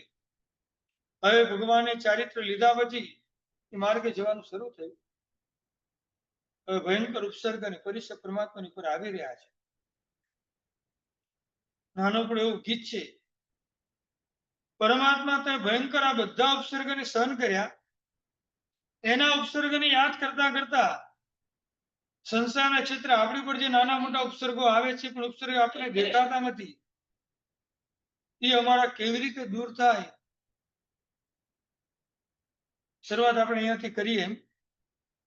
ચંડ કૌશિકના જેવા ઝેર ઉતાર્યા એવા ઝેર અમારા ઉતારો ને, ઝેર અમારા ઉતારો.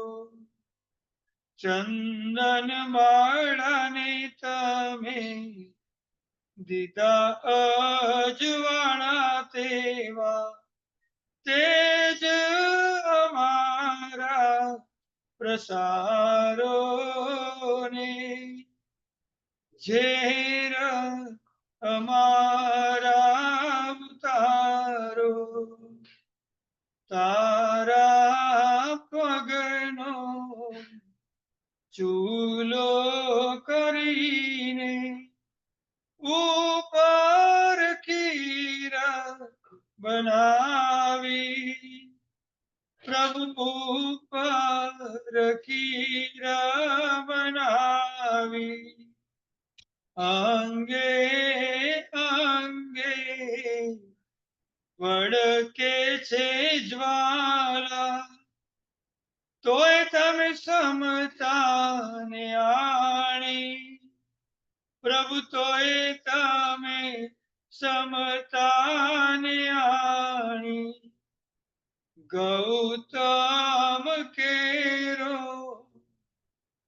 ગર્વ મિટાવ્યો એવો ગર્વ અમારો ઉતારો ની, ઝેર અમારા ઉતારો.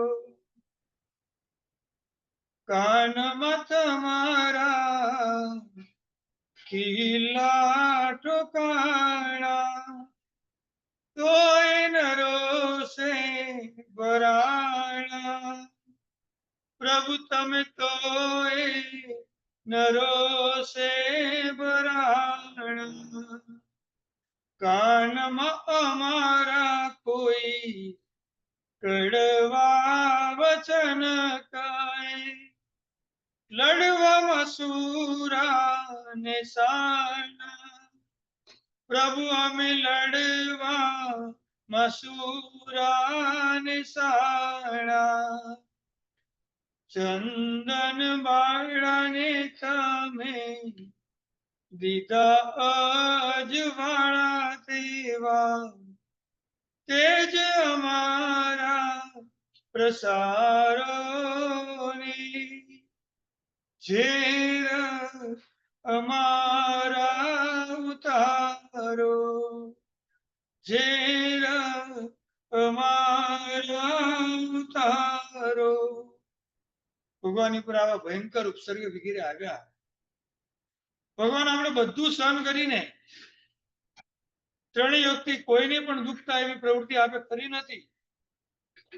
ઉપસર્ગ પણ આપણી પર અત્યારે પણ 4 પ્રકારે આવે. દેવો દ્વારા પણ ઉપસર્ગ આવે.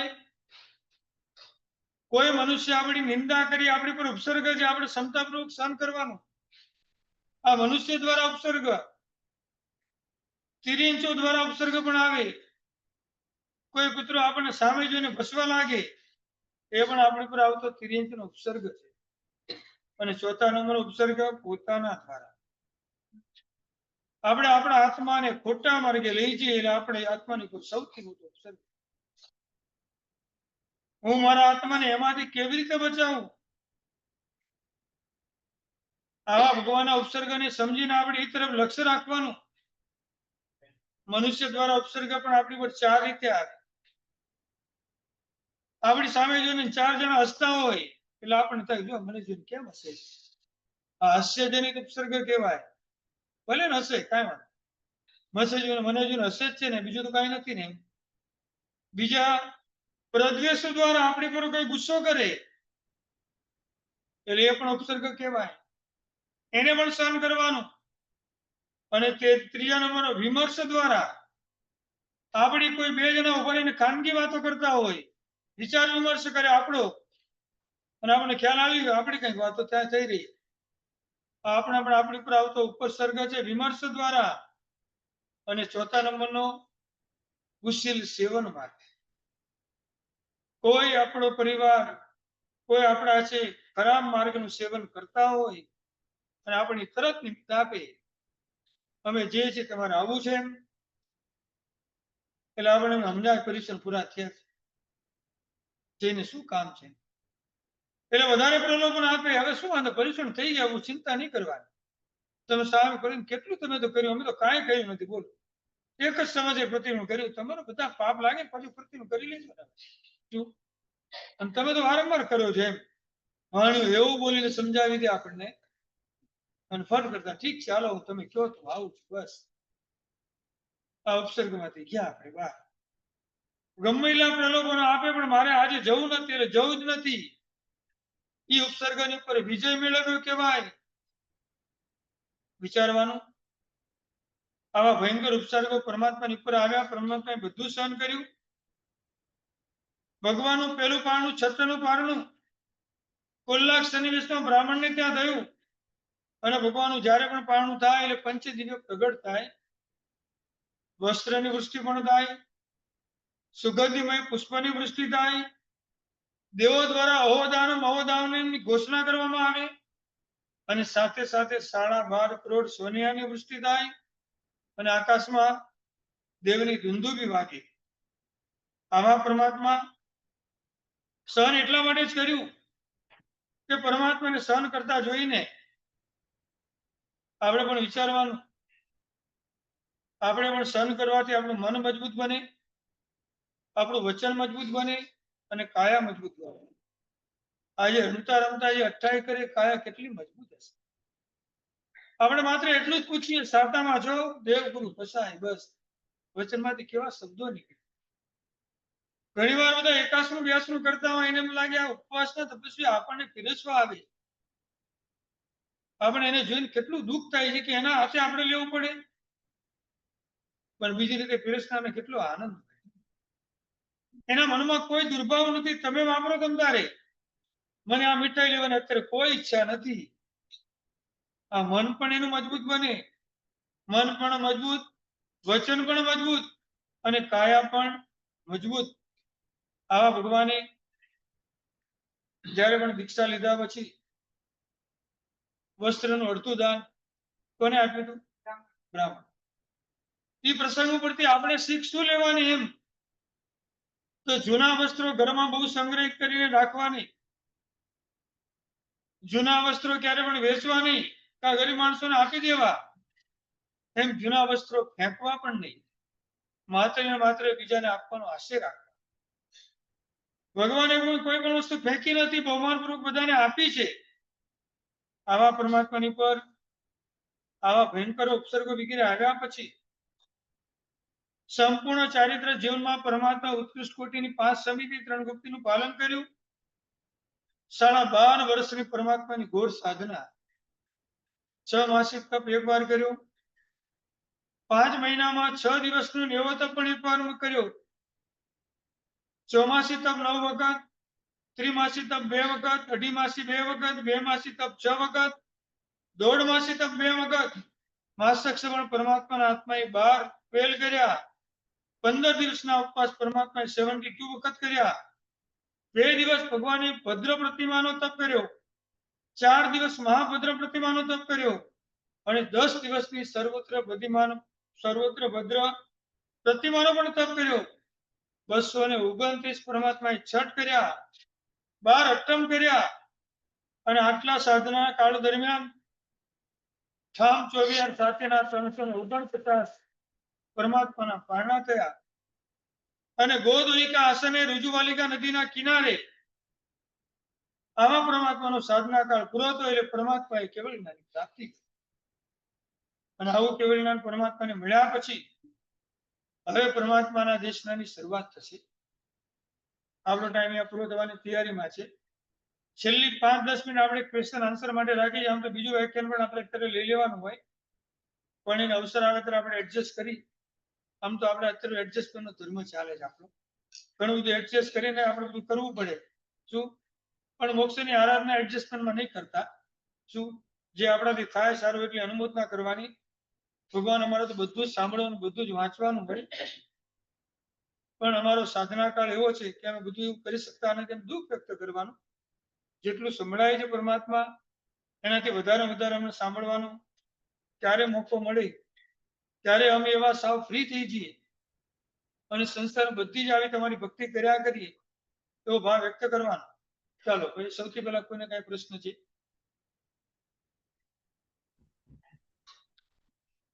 આપણે કીધું હમણાં કે વિપુલમતી જ્ઞાન આવે, ચોથા જ્ઞાનમાં વિપુલમતી હોય તો અંતર્મુહૂર્તમાં કેવળ જ્ઞાન થઈ શકે, પણ એનાથી વધારે લાંબુ પણ સમય થઈ શકે.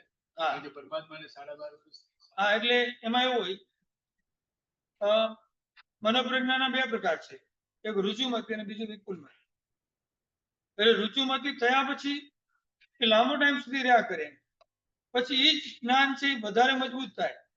આમ તો પરમાત્માનો પ્રભાવ એવો છે, પરમાત્માને જે જ્ઞાન છે એ વિશિષ્ટ પ્રકારનું હોય.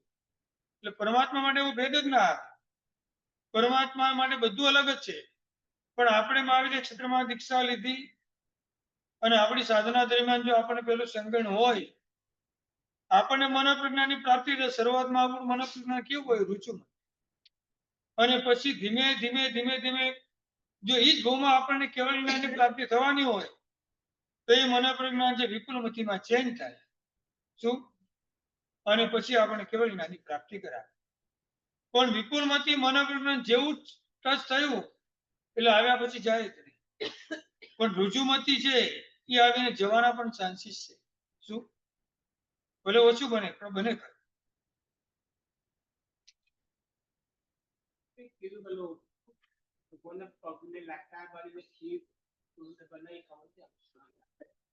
એટલે ભગવાનને ઉત્સર્ગ આવ્યો ને, એ ભગવાનના બંને પગમાં અંગારા રાખી અને ઓલું મૂકીએ અને ખીર બનાવી ગોવાળિયા.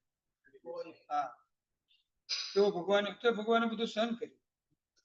તારા પગનો ચૂલો કરીને ઉપર ખીર બનાવી, પગના બંને પગમાં દેવતા મૂક્યા, અગ્નિ મૂક્યો, વાસણ મૂકીને ખીર પકાવવાનું શરૂ કર્યું.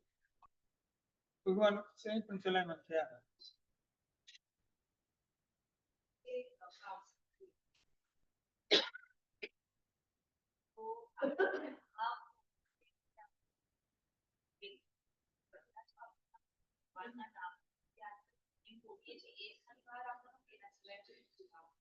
આમ તો જેમાં કૌશકમાં આપણને લોગસ અથવા નવકાર ગણવાનું કહેવામાં આવે છે, એ બોલવા માટે નથી, ચિંતન માટે છે. કૌશક પ્રગટપણે હોઠ ફડફડાવીને પણ કાર્ય થતો નથી. એનું કારણ એ છે, લોગસ સૂત્રની લાઈન જેમ આપણે પ્રગટપણે બોલીએ છીએ, કૌશકમાં એ લાઈનનું ચિંતન કરવાનું. વળી લાઈન આમ પટ સામે આવે. શરૂઆતમાં આપણો ધર્મ એવો હોય કે આપણે ધીમે ધીમે લોગસની લાઈન બોલતા જશું, પણ પછી કૌશકની અંદર આપણને 25 શ્વાસોશ્વાસ પ્રમાણ શુભ ધ્યાનમાં રહેવાનો પ્રાયશ્ચિત આપવામાં આવ્યું. શુભ ધ્યાનમાં રહેવા માટે આપણને લોગસ સૂત્રનું આલંબન આપવામાં આવ્યું કે તમે બીજું કાંઈ ન કરી શકો તો આ સૂત્રનું આખું ચિંતન કરો. એક લાઈનનું પદ એક શ્વાસોશ્વાસ પ્રમાણ છે. તમે ચંદેશ્વર નિમલેરા સુધી પહોંચશો એટલે તમારા 25 શ્વાસોશ્વાસ ત્યાં પરિપૂર્ણ થશે. અને ઈ જ્યારે મનમાં ચિંતન થાય એટલે આપણે હંમેશા નવકાર મંત્ર પણ ભલે અત્યારે બોલતા છો, નમો અરિંતાણમ મનમાં મનમાં, પણ નમો અરિંતાણમ બોલવું એના કરતા નમો અરિંતાણમનું ચિંતન દ્વારા ભલે મુખ હમણાં આત્માની સામે આંખ બંધ કરેલી હોય તો નાસિકાની સામે આપણી કૌશક કરતી દ્રષ્ટિ હોય અને નમો અરિંતાણમ પદનું સીધું ચિંતન ચાલે. હરિંદ પરમાત્માને મારો નમસ્કાર થાવ, સિદ્ધ ભગવંતને, એમ કરીને આખા નવકારનું આપણે પૂર્ણ કરવાનું. શું? એટલે કૌશક એ આપણું ધ્યાન છે. પણ આપણા બધા છેલ્લા સંગણવાળા છે એટલે આપણે આવું કોઈ આલંબન સૂત્રનું આપવું પડે, પણ સૂત્રનું આલંબન આપ્યા પછી પણ એને ગણવાની વાત ત્યાં નથી, એને ભણવાની વાત છે. એટલે એનું ચિંતન, એટલે આખા સૂત્રનો અર્થ છે માઇન્ડમાં ચિંતન કરવા દ્વારા પૂરો કરવાનો. ચિંતન કરો એટલે બધું પદ માઇન્ડમાં આવી જ જાય, એટલે બોલાય પણ ગયું અને એનું ચિંતન પણ થઈ. હંમેશા કૌશક એવી રીતે કરવાનો.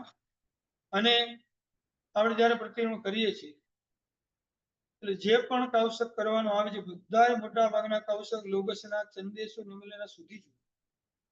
કોઈ વધારે પણ ગણે તો પણ કૌશક અશુદ્ધ ગણાય. જો લોગ ચંદેશો અટકવાનું અટકવાનું આજ્ઞા પ્રધાન ધર્મ છે. ડોક્ટરે દવા આપી 3 ટાઈમની, આપણે કોઈ એક સાથે લઈ લીધી, શું તો પણ ના ચાલે. જે કીધી પ્રમાણે ચાલવાનું, ઓછું પણ નહીં ગણવાનું, વધારે પણ નહીં ગણવાનું. ચંદેસુ નિમલેરા સુધી અટકવાનું એટલે અટકવાનું, બસ ત્યાં આપણું પરિપૂર્ણ થાય. 3 લાઈન વધારે બોલું તો લાભ જ છે ને. આજ્ઞા પ્રધાન ધર્મ છે, ત્યાં લાભ નહીં, મારી આજ્ઞા સુધી મારે ત્યાં અટકવાનું. ત્યાં સુધી ભલે સારા ચિંતનમાં આપણે ઇન્ડિયામાં તો સાહેબજી કૌશક ન પાડે ત્યાં સુધી આપણાથી પરાતો નથી. તો આપણો કૌશક પરિપૂર્ણ થઈ ગયો હોય તો આપણે એ સારા ચિંતનમાં રહેવાનું, અને પછી સાહેબજી પારે પછી આપણે પારવાનું. હે? હા, એ બોલવાનું, સંદેશો નિમલેરા સુધી બોલવાનું. અને શાંતિનો કૌશક છેલ્લે આવે એટલે આપણે થોડું ક્લિયર કરતા આવી વખતે કે 4 લોકો સંપૂર્ણ, એમ એ સંપૂર્ણ ગણવાનો છે આપણે. અને સવાનું પ્રતિક્રમણ કરીએ ત્યારે આપણને 27 શ્વાસોશ્વાસનું પ્રાયશ્ચિત 4 વખત આવે, એટલે 108 શ્વાસોશ્વાસનું પ્રાયશ્ચિત આપણા ખાતે જમા થાય. દિવસ કરતા રાત્રિનું પાપ વધારે છે. દિવસે દિવસે પ્રાયશ્ચિત કૌશક 100 શ્વાસોશ્વાસનો, અને સવાનો કૌશક 108, એટલે આપણને સાગરવર ગંભીરા સુધી કીધું, એટલે એટલું થાય 4 વખત ગણાય એટલે 108 વર્ષ શ્વાસોશ્વાસનું આખું પ્રાયશ્ચિત પૂરું થાય. હમણાં બીજું કીધું પાલખી ભગવાનની જ્યારે નીકળે સેવિકા, તો આટલા બધા ધનુષાયી હોય તો આ વખતે મહેશ્વરી ભગવાનના અંતકાળમાં મનુષ્ય 10 ફૂટ મેક્સિમમ, પરમાત્મા દેખાય જ નહીં. ના, એટલે એમાં એવું હોય કે પરમાત્માની જે સેવિકાની પાલખી હોય એ ભલે ગમે એટલી મોટી હોય પણ એમાં પરમાત્માને બેસવા માટે ગોઠવણ જ એવી. અને હંમેશા આપણે પહેલા જ કીધું, જે પણ રચના થાય એની પાછળ દેવતાઓનો અતિશય હોય ભગવાનને બતાવવા માટે. એટલે ભગવાન એવી રીતે ગોઠવે તમારી દ્રષ્ટિ ત્યાં જ જાય. ભગવાન નાના પણ છે કે ભગવાન જેટલી હાઈટના છે, અને ભગવાન એવી રીતે ત્યાં બિરાજમાન થયા હોય કે તમને બીજું કાંઈ જોવાની ઈચ્છા ન થાય, પેલું સીધું તમને એ જોવાની ઈચ્છા થાય. પાલખીનો એક છેડો તમને દેખાય કે ન દેખાય, પણ દેવતાઓ અતિશયથી દૂરથી પેલા પરમાત્મા દેખાય તમને. અને જ્યારે આપણે જોઈએ છીએ કે આ તો હજી પરમાત્માને માટે દેવતાઓ અતિશય ઉભો કરે છે, પણ પરમાત્મા જેવું આમ કેવળ જ્ઞાન પામે ને એટલે સ્વયં પરમાત્માનો અતિશય તો ઉત્પન્ન થશે. પણ તમે વિચાર કરો, ભગવાન આમ વિહાર કરતા હોય એટલે ભગવાન સામે ચાલીને આવે છે, પણ એની આજુબાજુમાં 1000 દેવ આમ ચામડ લઈને ઉભેલા હોય, અને 1000 દેવ લાઈનસર આમ ગોઠવાયેલા હોય એમ, અને એક સાથે 1000 ચામડ આમ થાય, અને આ બાજુ આમ એક સાથે. હવે આપણે આમ દૂરથી જોઈએ એમ તો 1000 ચામડ વાળા સૌથી નજીક છે. ભગવાન તો 1000 ચામડ વાળા પૂરા થાય પછી ભગવાન આવે, તો પણ સૌથી પહેલા આમ દ્રષ્ટિ ભગવાન ઉપર જાય. આખી ગોઠવણ દેવતાઓ એવી રીતે કરે કે પરમાત્માનો પ્રભાવ જ તમને દેખાય છે, કઈ નહીં દેખાય.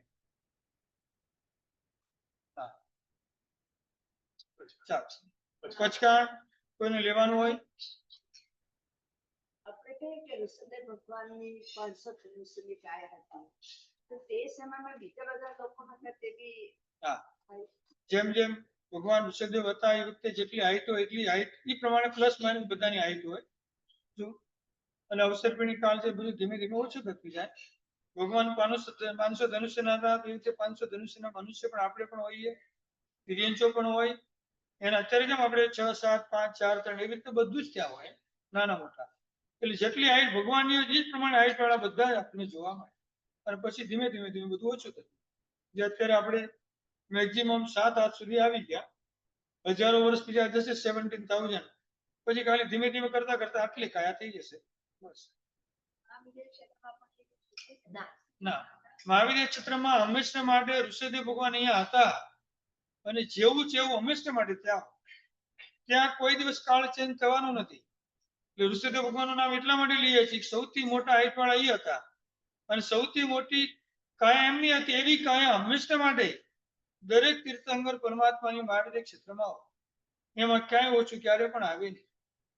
એટલે એ જ પ્રમાણે બધા ની હાઈટ હોય.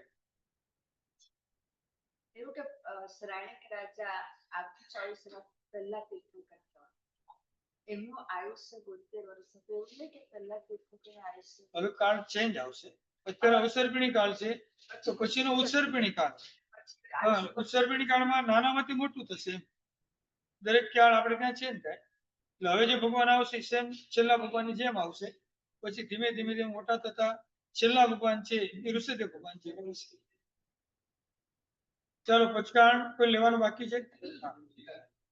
હા, એકાશનું ઉપવાસ વાળા છે કોઈ? નહીં, એકાશનું અને 82 જે હશે બધા હાથ જોડજો. ઉગેશ્વરમ પુરુષમ 60 પુરુષમ કિતરસમ પરમ સંભાણમ કાયમં સમનતમ સસણમ હતરમેદેન વિગાશ્રમ યાદમ કેતિ પિમ્પિયારમ અસણમ કાયમં સમનતમ અસાગરમ સાગર્યકરણમ ઔંટણ પસારન ગુરુકટાન પરિટામ્યાકરણ માત્રાકરણ સપસ્મિત્યાકરણ માનસલેવિણવા અલેવિણવા અક્ષણવા બહુલેણવા સસિતણવા સિતકણવા વોષ્યદે.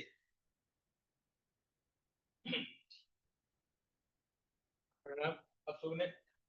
સુખ શાંતિમાં છો બધા? ખૂબ જ સુંદર આજે છઠ્ઠો દિવસ.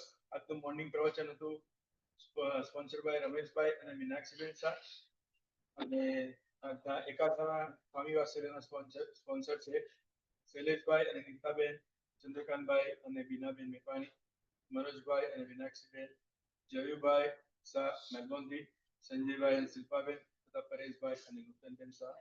સાંજનું પ્રવચન શૈલેષભાઈ અને નીતાબેન તરફથી સ્પોન્સર છે. પ્રોગ્રામ સાંજે પણ 6:30 વાગે આપણું અહીંયા પ્રતિક્રમણ શરૂ થશે અને ત્યારબાદ આરતી મંગળીઓ અને આપણું વ્યાખ્યાન રહેશે. પૂજા કરવાવાળાને ખાસ નમ્ર વિનંતી છે, સામૂહિક આપણે ચૈતન્ય કરીએ ખૂબ જ ઉત્તમ લાભ છે. એટલા માટે જ્યારે આ પધારો વહેલા મોડા હો, મહાવિષ્ણુ ભગવાનની પૂજા ખૂબ જ ભાવથી કરી હોય અને પછી આજુબાજુના ભગવાનની સમયનો જો અભાવ હોય, સમય હોય તો સરસ કરી શકો છો, અભાવ હોય તો એક પણ કરીને જો આપ ટાઈમસર બહાર આવીને ચૈતન્યમાં લાગી જાઓ તો આજની જે આપણી 10 મિનિટ બગડે ને, જે આપણું બીજું પ્રવચન હતું આજનું એ થોડું આપણું લંબાઈ ગયું. આ દિવસોમાં સરે પહેલા દિવસે પણ કીધું હતું અને વારે વારે પણ કહે છે કે પરમાત્માની વાણી સાંભળવી એ પરમાત્માની પૂજા કરવા કરતા વધારે અધિક છે, એક ભાવે. એટલા માટે પરમાત્માની વાણીમાં આપણો સમય ઓછો થાય એ બરાબર યોગ્ય નથી. તો આ ભક્તની સેવા પૂજા કરવામાં તમે થોડા એડજસ્ટ કરી